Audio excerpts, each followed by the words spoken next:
जो कि इतिहास में अमर हो जाते हैं क्योंकि उन्होंने अपने जीवन से करोड़ों लोगों को प्रेरित किया होता है। आज हम बात करेंगे एक ऐसे वीर क्रांतिकारी की जिसने अपनी जान देकर देश को आजादी का सपना दिखाया।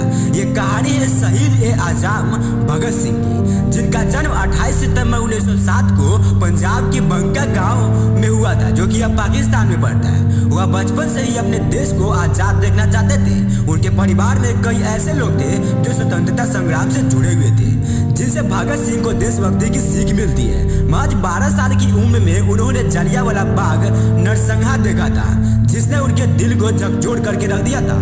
तभी से उन्होंने ठान लिया था कि ब्रिटिश हुकूमत के खिलाफ लड़ेंगे।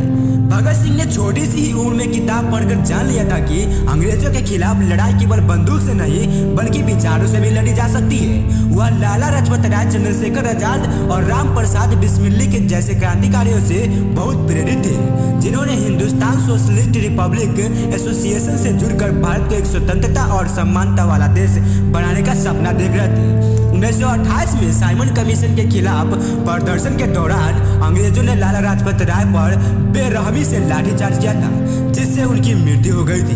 भगत सिंह ने इस घटना को व्यक्तिगत अपमान समझा था। उन्होंने अपने साथियों राजगुरु और सुखदेव के साथ मिलकर लाठीचार्ज के जिम्मेदार अफसोस सैंडर्स को मारकर बदला लिया था। कहते हैं ना, उनका एक डायलॉग बहुत ही फेमस है, अगर बाहरों को सुनाना है तो आवाज जोर से लगाना पड़ता है। भगत सिंह और बटुकेश्वर दत्त ने ब्रिटिश सरकार को जगाने के लिए दिल्ली की सेंट्रल असेंबली में भी बम फेंका था। इस बम का मकसद किसी को नुकसान पहुंचाना नहीं बल्कि अंग्रेजों को ये बताना था कि भारत अब चुप नहीं बैठेगी। उनका एक और डायलॉग है, इनकलाब जिंदाबाद। यह नारा भगत सिंह ने देश के कोने कोने तक पहुंचा दिया था। ये वही भगत सिंह है। भगत सिंह को गिरफ्तार कर लिया गया था और जेल में रहते हुए भी वो अपने विचारों से अंग्रेजों के खिलाफ लड़ते रहे। उन्होंने जेल में रहकर भी भूख हड़ताल की ताकि कैदियों को बेहतर अधिकार मिल सके। वह कहते हैं, क्रांतिकारी का मतलब केवल खून ही खराब नहीं बल्कि समाज में बदलाव लाना होता है।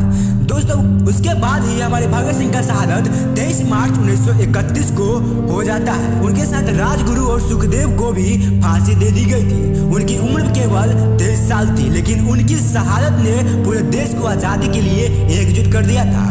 भगत सिंह मरकर भी हर भारतीय के दिल पर अमर हो गए हैं। उनका एक और डायलॉग फेमस होता है, आप मेरे शरीर को खत्म कर सकते हो लेकिन मेरे विचार हमेशा जिंदा रहेंगे। भगत सिंह की कहानी हमें यह सिखाती है कि सच्चे बदलाव के लिए खुद को कुर्बान करना पड़े। वह केवल एक क्रांतिकारी नहीं थे बल्कि एक विचारधारक थे।